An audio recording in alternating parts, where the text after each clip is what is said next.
An old BMW was all that remained from my husband. My daughter-in-law sold it to fund her so-called beauty salon business. The next day, she showed up with jewelry worth $20,000, but then the car dealer called me. "You need to see what I found in your car." I'm glad to have you here. Follow my story until the end, and comment the city you're watching from, so I can see how far my story has reached. My name is Myrtle, and I'm 58 years old. 6 months ago, I became a widow when my husband Harold passed away from a heart attack. We'd been married for 32 years, and I thought I knew what grief felt like. I was wrong. The real grief didn't come from losing Harold. It came from losing myself in the process. Harold had been my anchor, my voice when I couldn't find my own. He handled the finances, made the big decisions, even ordered for me at restaurants because I was always too nervous to speak up. After he died, I felt like a ghost haunting my own life, going through the motions without really existing. Our son Robert had always been distant, but after the funeral, he and his wife Yara started coming around more often. At first, I was grateful. The house felt so empty without Harold's voice echoing through the rooms, his coffee mug on the kitchen counter, his side of the bed still perfectly made because I couldn't bear to mess it up. "Mom, you look tired," Robert said one afternoon, about 3 months after the funeral. He was sitting at my kitchen table, the same one where Harold used to read the morning paper. Yara stood behind him, her manicured fingers resting on his shoulders. She always did that, like she was marking her territory. "I'm managing," I replied, though we both knew it wasn't true. I'd lost 15 pounds since Harold's death, not because I was trying to, but because food had lost all taste. Everything tasted like cardboard now. Yara stepped forward, her voice gentle in that way that always made me uncomfortable. It sounded practiced, like she'd rehearsed it. "Myrtle, we've been thinking. You shouldn't be dealing with all of Harold's things alone. It's not healthy." I looked around the living room, at Harold's recliner that still held the impression of his body, at his collection of classic car magazines stacked neatly on the side table. "I'm not ready to get rid of his things yet." "We're not talking about everything," Robert said quickly. "Just the car. Dad's BMW is just sitting in the garage collecting dust. It needs to be driven, maintained. You don't even have a license anymore." That was true. I'd let my license expire 2 years ago when my eyesight started getting worse. Harold drove me everywhere I needed to go. Now, without him, I barely left the house except for grocery runs with my neighbor, Mrs. Chen. "The BMW was special to your father," I said quietly. Harold had bought that 1995 BMW 525i used when Robert was in high school. It wasn't fancy by today's standards, but Harold had babied that car. He washed it every Saturday morning, changed the oil religiously, and kept it in pristine condition despite its age. It was his pride and joy, the one luxury he'd allowed himself in a lifetime of practical decisions. Yara knelt beside my chair, taking my hands in hers. Her skin was soft, moisturized. Everything mine wasn't anymore. "That's exactly why it needs to go to someone who will appreciate it. I've been wanting to start my own business, a beauty salon. The money from selling the BMW could help me get started. Think about it, Myrtle. Harold would want his car to help family, wouldn't he?" I felt tears prick at my eyes. Harold had always believed in supporting family. When Robert dropped out of college the first time, Harold welcomed him back home with open arms. When Robert married Yara after only knowing her for 6 months, Harold threw them a beautiful wedding reception, even though I could see the concern in his eyes. "I don't know," I whispered. Robert leaned forward, his expression earnest. "Mom, Yara's been working as a hairdresser for other people for years. She's really talented. This could be her chance to build something of her own. Dad would understand that. Would he?" I tried to imagine what Harold would say, but his voice had grown fainter in my memory with each passing day. The practical side of him would probably agree that a car sitting unused was wasteful, but there was another part of Harold, the part that lovingly polished that BMW every weekend. That might not be so quick to let it go. "How much would it be worth?" I asked, though I immediately felt guilty for the question. "We had it appraised," Yara said quickly, pulling out a folded paper from her purse. "About 12,000. It's in excellent condition for its age." $12,000. It seemed like so little for something that had meant so much to Harold. But what did I know about car values? Harold had always handled these things. I stared at the appraisal, the numbers blurring through my tears. Part of me wanted to say no, to keep the BMW as a tangible connection to my husband. But another part, the part that had been drowning in loneliness for months, desperately wanted to feel useful again. To feel like I mattered to my son and daughter-in-law. "If it would really help you start your business," I said slowly, my voice barely audible. Yara's face lit up. "Oh, Myrtle, thank you. This means everything to me. To us." She pulled me into a tight hug that smelled like expensive perfume and hairspray. Robert smiled, and for a moment, he looked like the little boy who used to help Harold wash the BMW on Saturday mornings. "Thanks, Mom. Dad would be proud of you for helping family." But as they left that day, taking the BMW's keys and title with them, I felt an emptiness that went deeper than grief. I stood in the garage staring at the oil stain where Harold's beloved car had sat for over 25 years. The space looked so much bigger now, so vacant. I ran my finger along the workbench where Harold used to keep his car maintenance supplies. Everything was still there. The bottles of wax, the chamois cloths, the tire pressure gauge. But the car they were meant for was gone.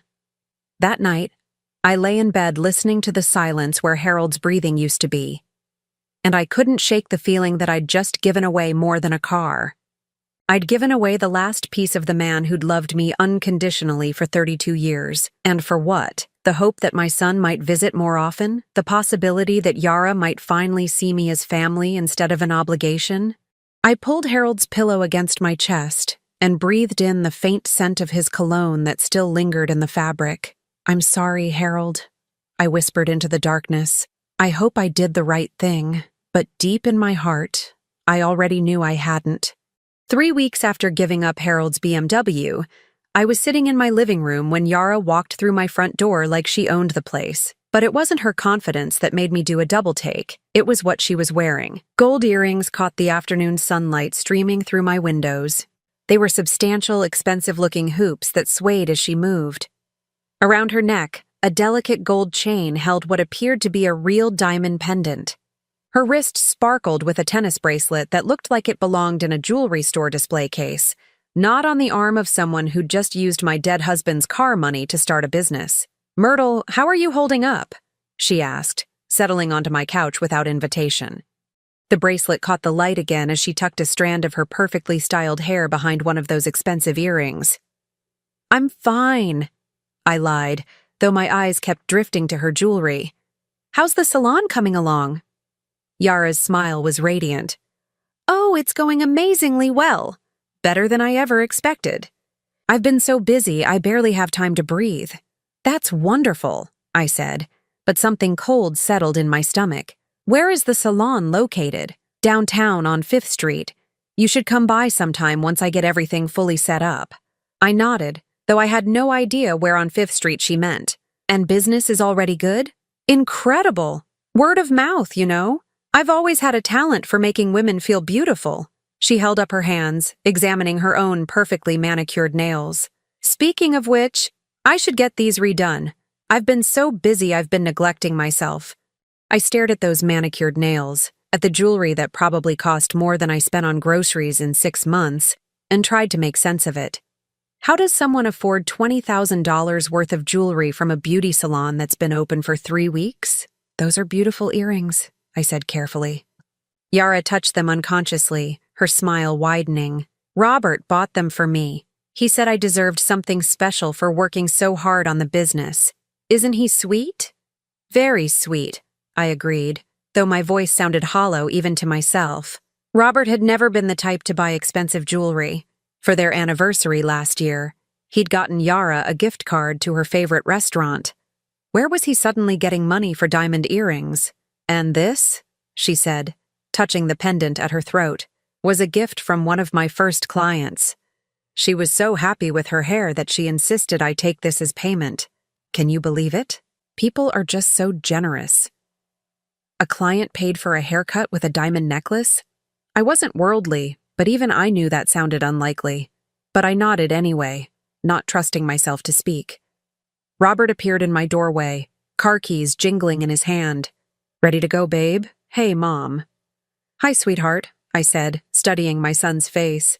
He looked tired, older somehow, but he was also wearing a new watch I'd never seen before. How's work going? Can't complain. He worked at a mid-level accounting firm, the kind of steady job that paid the bills but didn't leave room for luxury purchases. We should get going, though. Dinner reservations. Where are you going? I asked, trying to keep my tone light. That new steakhouse on the river, Yara said, standing and smoothing her skirt. We've been working so hard lately, we decided to treat ourselves. A steakhouse on the river. I'd seen the advertisements. Entrees started at $40. Harold and I had talked about going there for our anniversary, but he'd always said it was too expensive for what it was. After they left, I sat in my living room trying to make sense of what I'd seen. Yara's jewelry, Robert's new watch, expensive dinners at restaurants I couldn't afford even with Harold's life insurance money. If the salon was doing so well, why hadn't Yara invited me to see it? Why couldn't she give me a specific address? I walked to the garage and stood in the empty space where the BMW used to sit. Harold had been so proud of that car, so careful with it. He'd kept every maintenance record, every receipt, organized in a neat folder in his workshop. The folder was still there, sitting on the workbench like a monument to his attention to detail. I picked it up and flipped through the papers. Oil changes, tire rotations, brake repairs. Harold had documented everything. At the back of the folder, I found something I'd forgotten about. The original purchase receipt from 1995. Harold had paid $8,000 for the car, used. He'd been so excited, calling it a real investment, because BMW held their value better than American cars. 25 years later, Robert and Yara had sold it for $12,000. Not bad for a 25-year-old car, even one in excellent condition. $12,000 should have been enough to lease a small commercial space, buy some basic salon equipment, maybe cover the first few months of expenses. It shouldn't have been enough for $20,000 worth of jewelry and regular dinners at expensive restaurants. I closed the folder and set it back on the workbench, my hands shaking slightly. Harold had always told me I was too trusting, too willing to believe the best in people. "You've got a good heart, Myrtle," he'd say, "but not everyone deserves the benefit of the doubt." But these were my son and daughter-in-law. Family. Harold had raised Robert to be honest, responsible. Even if Robert had changed over the years, becoming more distant and materialistic, surely he wouldn't lie to his own mother. Surely he wouldn't take advantage of my grief to fund some kind of luxury lifestyle. Would he? I spent the evening trying to convince myself I was being paranoid. Grief did strange things to people's minds. Maybe I was seeing things that weren't there, creating problems where none existed. Maybe Yara really was just that good at business. Maybe Robert really had gotten a raise he hadn't mentioned. But as I lay in bed that night, staring at the ceiling where Harold's shadow used to fall across the moonlight, I couldn't shake the image of Yara's jewelry sparkling in the afternoon sun. $20,000 worth of gold and diamonds, paid for by the sale of a car my husband had loved more than any material possession he'd ever owned. And somewhere in the back of my mind, Harold's voice whispered a warning I was finally ready to hear. Not everyone deserves the benefit of the doubt, Myrtle. Not even family. 2 months had passed since I'd given up Harold's BMW, and the guilt had become a constant companion. Every morning, I'd walk into the garage and see that empty space where his car used to be. Every evening, I'd sit in his recliner and wonder if I'd betrayed the man who'd loved me for 32 years. I hadn't heard from Robert or Yara since that day she'd come over wearing all that expensive jewelry. No phone calls, no visits, no updates on how the salon was doing. It was like they'd gotten what they wanted and simply disappeared from my life. I was folding Harold's clothes for the 3rd time that week. I kept taking them out of the donation box, unable to let them go, when the phone rang. The number on the caller ID was local but unfamiliar. "Hello?" I answered, my voice hoarse from lack of use. I rarely spoke to anyone except Mrs. Chen when she brought over casseroles she claimed were extras. "Mrs. Patterson? This is Mike Garrett from Garrett Auto Sales. I'm calling about your BMW." My heart stopped. "I'm sorry, what?" "The 1995 BMW 525i. I bought it from your daughter-in-law about 2 months ago. I've been trying to reach you for weeks, but I had the wrong number. Finally tracked you down through the DMV records. I sank into Harold's chair, gripping the phone so tightly my knuckles went white. Is there a problem with the sale? Not with the sale itself, ma'am. But I found something in the car that I think you need to know about. Something your family probably didn't realize was there. What do you mean? Mike's voice was gentle, like he was talking to a frightened animal. Mrs. Patterson, I've been in the car business for 30 years. Your husband's BMW was in remarkable condition for its age. I could tell he really loved that car. When I was doing my detailed inspection before putting it on the lot, I found something unusual. My hands were shaking so badly I could barely hold the phone. What did you find? There's a hidden compartment behind the glove box. Your husband had it professionally installed probably years ago. Inside, there's a metal box sealed with waterproof tape. It's addressed to you, Mrs. Patterson, in your husband's handwriting. The room started spinning. I pressed the phone harder against my ear, afraid I'd misheard. A hidden compartment? Yes, ma'am. It's very well concealed. You'd never find it unless you knew exactly where to look. The installation looks old, maybe 10 or 15 years. Your husband must have put it there and never told anyone about it. Harold had hidden something in his car, something meant for me. My mind raced through the possibilities. Important documents, love letters. I'd thought I'd found everything when I'd gone through his papers after the funeral. Mrs. Patterson, are you still there? Yes, I whispered. What's in the box? I haven't opened it. It's not mine to open, but it's heavy, and I can hear papers rustling inside when I move it. Feels like there might be more than papers, though. Something solid, more than papers. My heart was pounding so hard I was afraid Mike could hear it through the phone. Harold had hidden something in his beloved BMW, something he'd never told me about in 32 years of marriage. What could be so important that he'd kept it secret?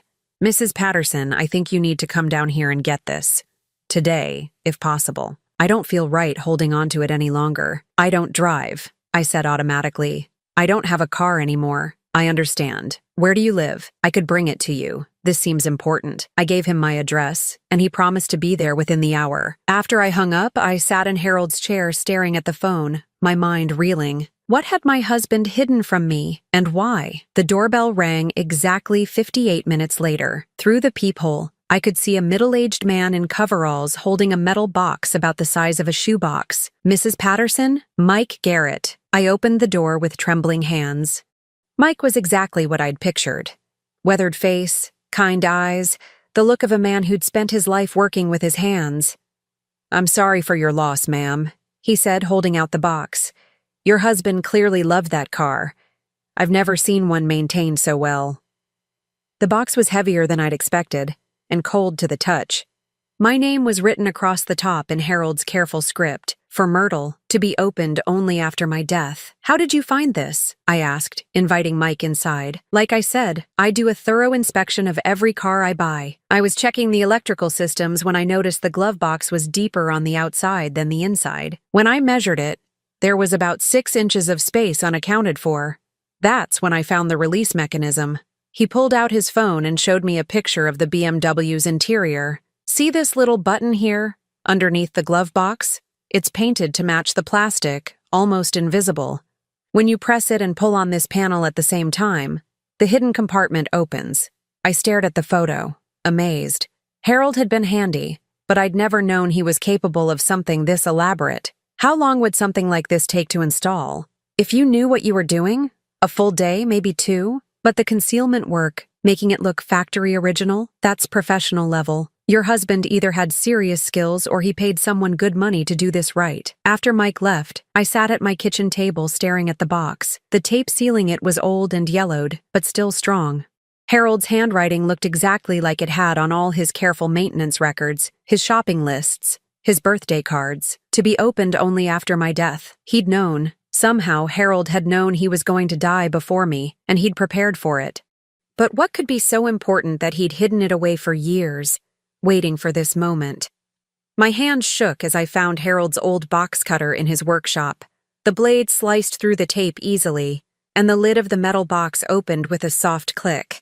The first thing I saw was an envelope with my name on it, written in Harold's handwriting. Underneath were more envelopes, some official-looking documents, and what appeared to be bank statements. At the very bottom, something wrapped in black velvet. I picked up the first envelope with my name on it. My fingers were trembling so badly I could barely open it. Inside was a single sheet of paper covered in Harold's careful writing. My dearest Myrtle, if you're reading this, then I'm gone, and you've found my insurance policy. I pray you never needed to look for this, but I know our son better than you want to believe. I've seen the way he looks at our finances, the way Yara calculates the value of everything in our house. I hope I'm wrong about them, but if I'm not, this box contains everything you'll need to take care of yourself. I've been preparing for this possibility for 15 years, ever since Robert dropped out of college the first time and I realized he might never truly grow up. Everything in this box belongs to you now. Don't let anyone tell you otherwise. You are stronger than you know, Myrtle. You just forgot because I never gave you the chance to prove it. I'm sorry for that. All my love, Harold P.S. Check the stocks first, then the safety deposit box key, then the life insurance policies you don't know about. My hands were shaking so violently I could barely hold the letter. Harold had been planning for this. He'd known Robert and Yara might try to take advantage of me, and he'd prepared a defense. I reached for the next envelope with numb fingers. Inside were stock certificates, dozens of them, for companies I'd never heard of. Apple, Microsoft, Amazon, Google. The dates showed Harold had been buying these stocks for years, small amounts at a time, never mentioning them to me. The next envelope contained bank statements for accounts I didn't know existed. Savings accounts, investment accounts, all in my name. The balances made my head spin. Hundreds of thousands of dollars I'd never known about. At the bottom of the box, wrapped in black velvet, was a small key attached to a tag with an address I didn't recognize. Safety Deposit Box, Bank of America, Elm Street Branch, Box 347. I sat back in my chair, surrounded by papers that represented a fortune I'd never known I had. Harold had been secretly protecting our future, preparing for the day when I'd be alone and vulnerable, and he'd hidden it all in the car he loved most, the one place he knew I'd never think to look, but would eventually have to let go. The car Robert and Yara had convinced me to sell for $12,000. The car they'd used to fund their luxury lifestyle while I sat alone in this house, feeling poor and forgotten. But I wasn't poor. I wasn't forgotten. Harold had made sure of that, and suddenly, for the first time since his death, I felt something I'd almost forgotten how to feel: powerful. The next morning, I called a taxi for the first time in 20 years. Mrs. Chen had offered to drive me to the bank, but this was something I needed to do alone. I clutched Harold's safety deposit box key in my purse like a lifeline, still unable to fully process what I'd discovered the night before. Bank of America on Elm Street was Harold's old bank, the one we'd used before consolidating everything into our joint account at First National 15 years ago. Or so I'd thought. Apparently, Harold had kept this account secret all these years. Mrs. Patterson, the bank manager, a professional woman about my son's age, led me to the safety deposit box area. "I'm sorry for your loss. Your husband was a valued customer for many years." "He was?" I asked, surprised. "How many years?" "Let me check." She consulted her computer. "Looks like he opened this box in 2008. He came in regularly, usually once a month, sometimes twice." 2008. That was right after Robert dropped out of college the first time, when he'd come home talking about get-rich-quick schemes and asking Harold for money to invest in businesses that never materialized. Harold had been so disappointed, but he'd never let it show. At least, I'd thought he hadn't. The safety deposit box was larger than I'd expected, about the size of a file drawer. When I opened it with shaking hands, I gasped. It was full of documents, jewelry, and what appeared to be gold coins. The first folder I pulled out was labeled Insurance Policies.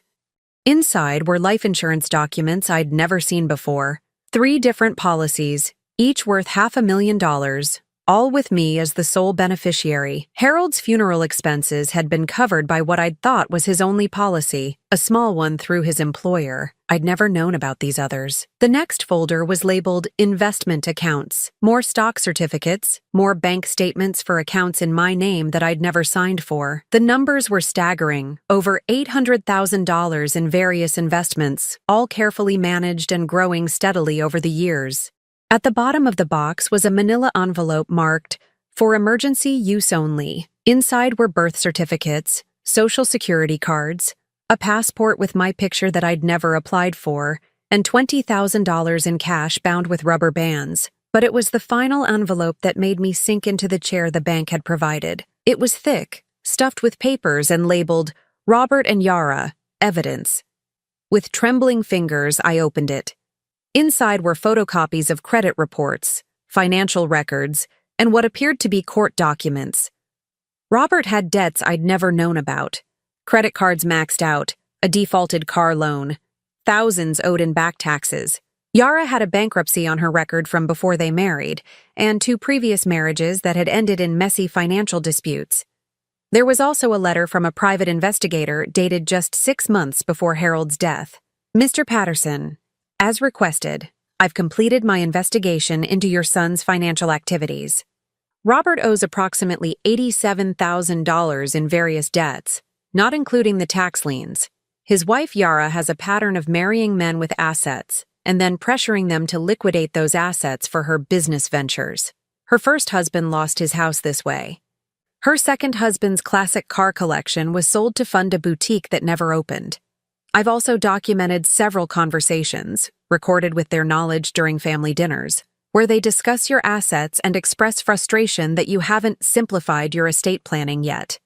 Yara has specifically mentioned the BMW multiple times as something that should be sold before it loses more value. I strongly recommend protecting your assets now, while you're still able to make these decisions independently.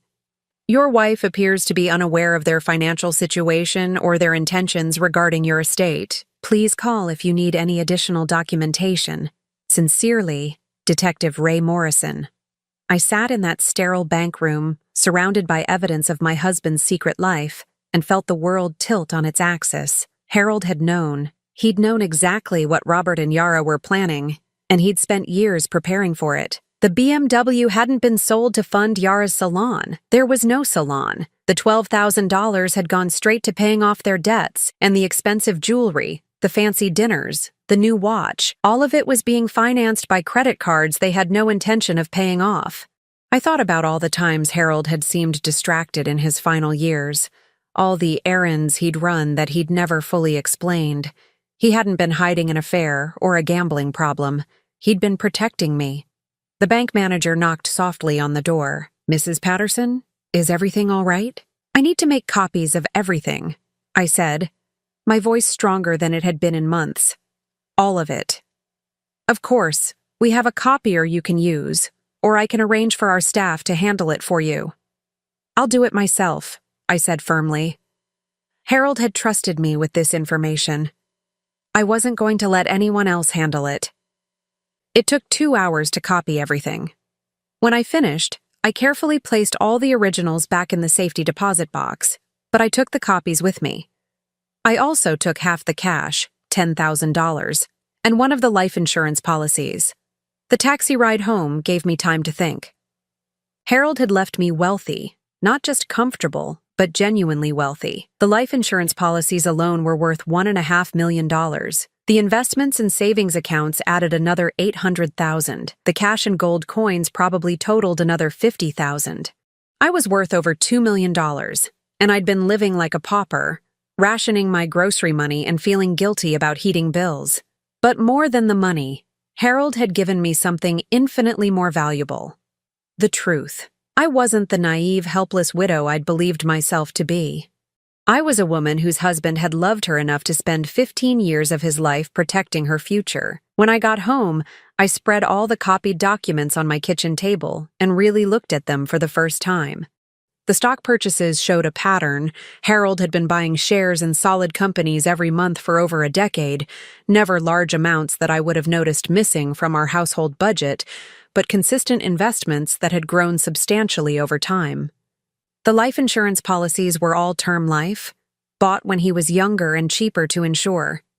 He'd been paying the premiums from a separate account funded by his overtime pay, money I'd thought he was spending on car parts and tools for his workshop. And the investigation report on Robert and Yara was thorough and damning. Ray Morrison had documented not just their debts, but their pattern of manipulation. The recorded conversations made me sick to my stomach. I could hear my own son discussing my finances like I was already dead, calculating how much my house was worth and whether the BMW would sell better at auction or through a dealer. "She's so out of it since Dad died," Robert's voice said on one recording.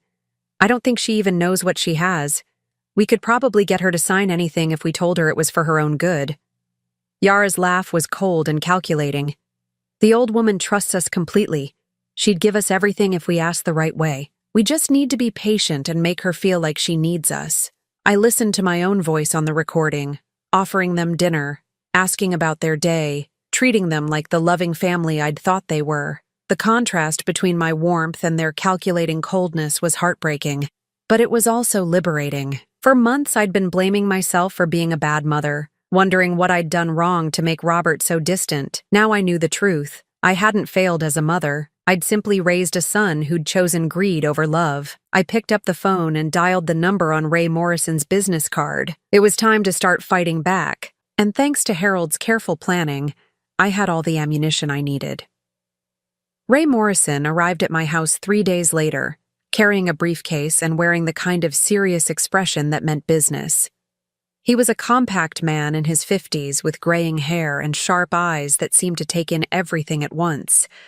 "Mrs. Patterson, I have to say, I'm relieved you finally found Harold's preparations. He was worried sick about what would happen to you after he was gone." We sat at my kitchen table, the same table where Robert and Yara had convinced me to give up the BMW just 3 months earlier. The irony wasn't lost on me. "How long did you work with my husband?" I asked. "About 8 months before he passed. He came to me after he overheard Robert and Yara discussing your finances at Thanksgiving dinner. He wanted to know exactly what kind of financial trouble they were in and whether his suspicions about their intentions were justified." Ray opened his briefcase and pulled out a thick folder. "Harold paid me to monitor their activities and document everything. What I found was worse than he'd feared." He spread several photographs across the table. They showed Robert and Yara at expensive restaurants, shopping at high-end stores, Yara at a jewelry store examining diamond bracelets, all dated within the last 6 months. "They're living completely beyond their means," Ray explained. "The salon story is complete fiction. Yara hasn't applied for any business licenses, hasn't rented any commercial space, hasn't purchased any equipment. The $12,000 from your BMW went straight to paying off their credit cards, but they immediately ran them up again." My stomach churned as I looked at the photos. While I'd been sitting alone in my house, feeling poor and forgotten, they'd been living it up on Harold's car money. "There's more," Ray said gently. "After Harold died, I kept monitoring them on my own dime. I felt like I owed him that much. They've been telling people that you're mentally incompetent, that they're having to take care of your finances because you're too grief-stricken to function properly." "What?" The word came out as a whisper. "They've been setting up a narrative, Mrs. Patterson, making it look like they're the responsible family members taking care of a mentally fragile widow. If they could get you declared incompetent, they'd have access to everything. Your house, Harold's life insurance, all of it." The room started spinning. "But I gave them the car voluntarily. I signed the title over myself." "Exactly. And they're documenting every instance where you've needed their help or seemed confused. They're building a case that you're not capable of managing your own affairs." Ray pulled out another document. "This is a petition for guardianship that Robert had prepared but never filed. It's dated 2 weeks after Harold's funeral. They were planning this from the beginning." I stared at the legal document with my son's signature at the bottom. The petition claimed I was suffering from severe depression and cognitive decline following my husband's death, that I was unable to make sound financial decisions, and that I needed a legal guardian to protect me from making harmful choices. "They were going to have me declared incompetent?" I asked, my voice barely audible. "If the BMW sale hadn't been enough to solve their immediate financial problems, yes, Harold suspected they might try something like this, which is why he was so careful to put everything in your name only and document their true intentions." I felt a rage building inside me unlike anything I'd ever experienced. This wasn't just about money. They had been planning to steal my freedom, my dignity, my right to live independently. They would have locked me away in some facility while they spent my money and sold my house. "What can I do?" I asked. Ray smiled for the first time since he'd arrived.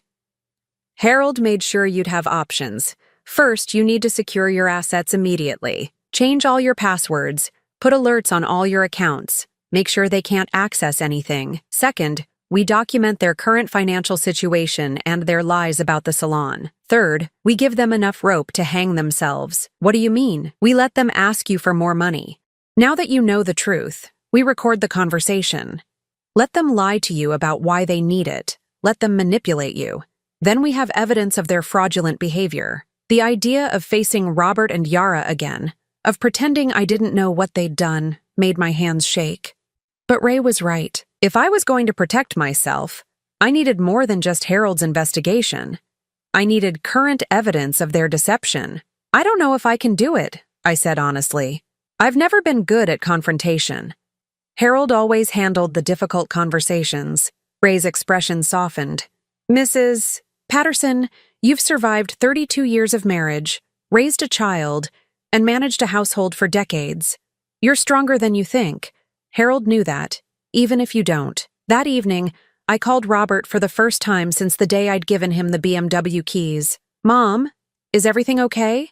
His voice carried that patronizing tone I'd grown accustomed to, like he was talking to a confused child. I'm fine, sweetheart. I was just wondering how Yara's salon is doing. I haven't heard any updates. Oh, it's going great. Really great. She's been so busy she can barely keep up with demand. The lie came so easily, so smoothly. I wondered how many times he'd practiced it. That's wonderful. I was thinking, maybe I could help out a little more. I have some money from your father's life insurance that I haven't needed yet. There was a pause, and I could practically hear him calculating. That's really generous, Mom, but we wouldn't want to take advantage of your kindness. It wouldn't be taking advantage. Family helps family, right? That's what Harold always said. Another pause. Well, if you're sure you can spare it, there are some upgrades Yara wants to make to the salon. Better equipment, maybe expand into the space next door. How much would something like that cost? Maybe $20,000? $25 at the most. $25,000 for improvements to a salon that didn't exist. My grip tightened on the phone, but I kept my voice steady. I think I could manage that. Why don't you both come over this weekend and we can discuss it? That sounds perfect, Mom. Saturday afternoon? Saturday's perfect. After I hung up, I called Ray Morrison. They took the bait. Good. I'll have everything set up by Saturday. Recording equipment, backup documentation, everything we need. By the time they leave your house, we'll have enough evidence to protect you for years. Saturday arrived gray and cold, matching my mood. Ray had installed tiny recording devices throughout my living room and kitchen, invisible but capturing everything. I'd practiced what I would say, how I would react, but my hands still shook as I waited for Robert and Yara to arrive. They came bearing gifts, flowers for me, expensive wine, and warm smiles that I now recognized as completely fake. Yara was wearing different jewelry than the last time I'd seen her, but it was equally expensive. Robert had on another new watch. Mom, you look wonderful, Robert said, giving me a hug that felt like a performance. Much better than the last time we saw you. I've been feeling stronger lately, I said, which was absolutely true. We sat in my living room, the same room where they'd convinced me to give up Harold's car. But this time, I was the one in control. So tell me about these salon improvements, I said, settling into Harold's chair with the confidence he'd always displayed there. Yara launched into an elaborate story about new hair washing stations, modern styling chairs, perhaps adding a nail salon component. She spoke with such conviction that I almost wondered if she'd started believing her own lies. It sounds expensive, I said carefully. It is, but it's an investment, Robert chimed in. Yara's got such a great business sense. This could really set her up for long-term success. And you need $25,000 for all this? Actually, Yara said, glancing at Robert, we've been looking at the numbers again. With permits and everything, it might be closer to $30,000. $30,000. The number kept growing, just like Ray had predicted it would. That's a lot of money, I said. More than Harold's car was worth. But Mom, Robert said, leaning forward with that earnest expression that used to melt my heart, this is different. The car was just sitting there, not doing anyone any good. This money would be helping Yara build something permanent, something that could support our family for years. I looked at my son, at the man I'd raised and loved and sacrificed for, and saw a stranger. Everything about him was calculated. His expression, his tone, even the way he was sitting. He was performing the role of a loving son while planning to rob me blind. "I want to help," I said slowly. "But I need to understand something first." They both straightened, sensing a change in my tone. "I want to see the salon." Yara's smile flickered for just a moment. "Oh, it's not really ready for visitors yet. It's still under construction, very messy." "I don't mind mess. I'd just like to see where my money is going." Robert and Yara exchanged a quick glance, and in that moment, I saw everything Ray had warned me about. The calculation, the panic, the desperate scramble to maintain their lie. "Maybe next week," Robert said quickly, once they finished the floor installation. "Which address on 5th Street is it again?" I asked innocently. Another glance between them. It's actually moved," Yara said. "We found a better space on 3rd Street. That's exciting." "What's the address there?" The silence stretched for several uncomfortable seconds. Finally, Robert cleared his throat. "Mom, why all the questions? Don't you trust us?" And there it was, the moment I'd been preparing for. I looked at my son, at the man who'd been planning to have me declared mentally incompetent so he could steal everything Harold had left me, and I felt something I'd never felt before, complete clarity. "No, Robert," I said calmly. "I don't trust you at all." The words hung in the air like a bomb that had just exploded. Robert's face went white, then red, then white again. Yara's mouth fell open, her perfectly applied lipstick suddenly looking garish against her pale skin. "Mom, what are you talking about?" Robert tried to laugh, but it came out strangled. "Of course you can trust us. We're family." I stood up from Harold's chair, feeling stronger than I had in years. Family doesn't lie to each other, Robert. Family doesn't steal from each other. And family certainly doesn't plan to have their own mother declared mentally incompetent, so they can steal her inheritance. Yara shot to her feet. "I don't know what you're talking about. You're obviously confused, Myrtle. Maybe you should sit down." "I'm not confused," I said, walking to Harold's desk and pulling out the folder Ray had prepared for me. "I'm clearer than I've been in months. Would you like to see the private investigator's report? The one that details your bankruptcies, your previous marriages, your pattern of financial fraud?" I opened the folder and spread the photographs across the coffee table, pictures of them at expensive restaurants, shopping for jewelry, living the high life on money they'd stolen from me. "Or maybe you'd prefer to see these." I pulled out the bank statements showing their debt levels. $87,000 in credit card debt, Robert, tax liens, a defaulted car loan. And you, Yara, with 2 previous husbands who lost everything funding your fictional business ventures. Robert was standing now too, his hands clenched into fists. "How did you get this? You can't just spy on people." "Your father got it," I said simply. "He spent the last year of his life protecting me from you." The truth hit them like a physical blow. Yara actually stumbled backward, catching herself on the arm of the couch. "Harold knew," I continued, my voice growing stronger with each word. "He knew about your debts. He knew about your plans. He even knew about the guardianship petition you had drawn up to have me declared incompetent." I pulled out the legal document and held it up. "Would you like to read your own signature, Robert, where you swore under oath that your mother was mentally incapable of managing her own affairs?" Robert's face had gone from white to gray. "Mom, let me explain." "There's nothing to explain. You were going to steal everything from me and lock me away in some facility so I couldn't stop you. The only thing I don't understand is why you waited so long to file it." Yara found her voice first, and when she spoke, all pretense of sweetness was gone. "Because we thought you'd just hand everything over voluntarily, like you did with the car. We thought you were too pathetic and grief-stricken to fight back." The words should have hurt, but they didn't. They just confirmed everything I'd already learned about who these people really were. "You're right about one thing," I said calmly. "I was pathetic.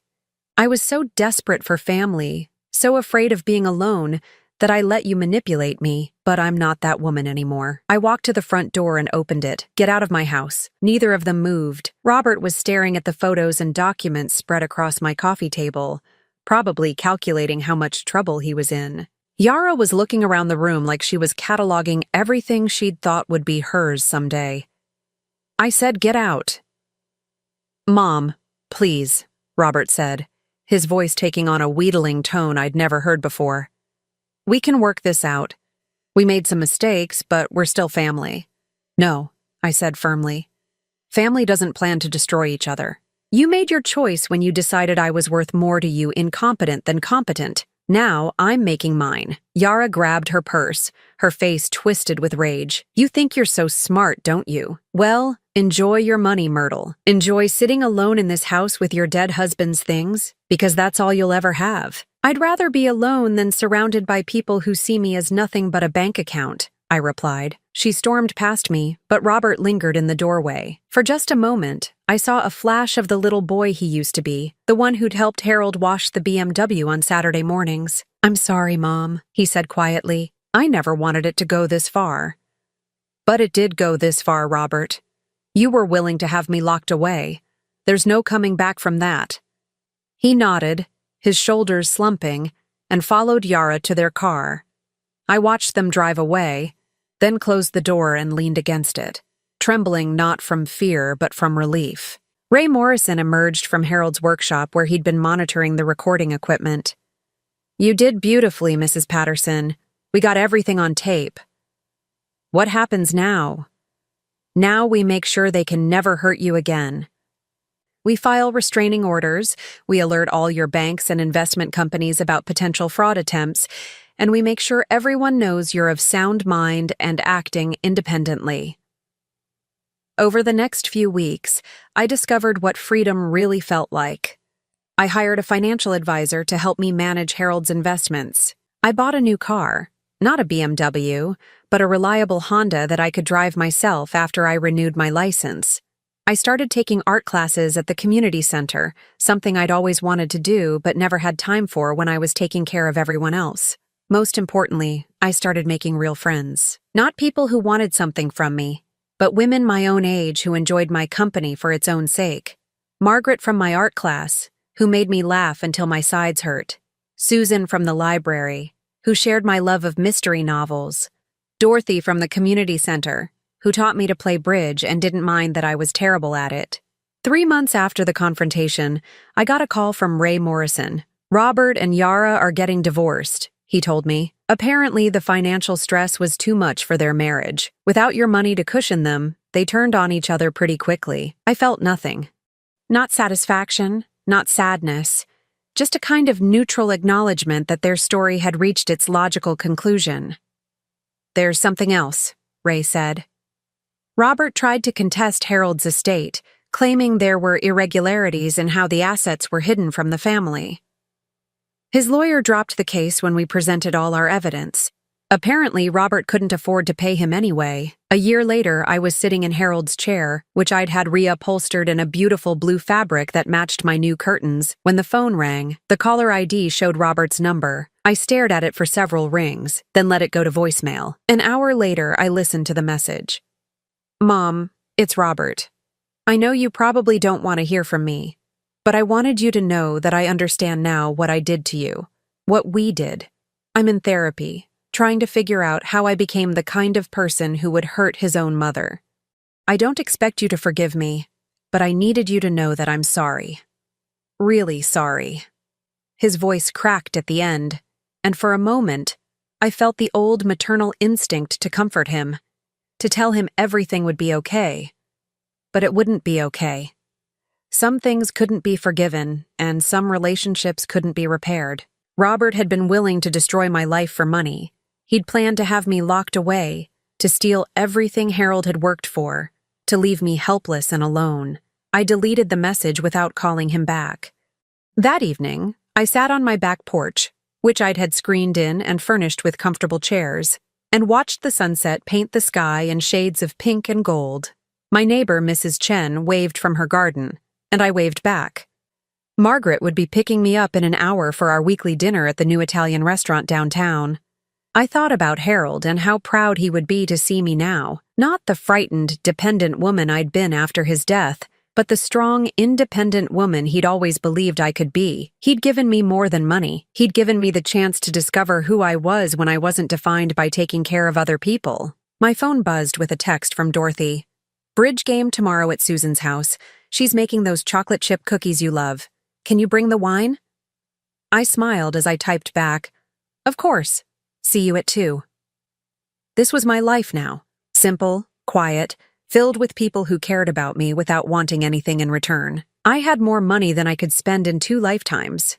But that wasn't what made me happy. What made me happy was waking up each morning and choosing how to spend my day, answerable to no one but myself. Harold's BMW was long gone, sold to fund lies and deception. But his real gift to me, the knowledge that I was worthy of protection, that I was stronger than I knew, that I deserved better than I'd been accepting, that gift would last for the rest of my life. As the sun set completely and the first stars appeared in the darkening sky, I raised my glass of wine in a silent toast. "Thank you, Harold," I whispered, "for loving me enough to set me free. Now I'm curious about you who listened to my story. What would you do if you were in my place? Have you ever been through something similar? Comment below. And meanwhile, I'm leaving on the final screen 2 other stories that are channel favorites, and they will definitely surprise you. Thank you for watching until here.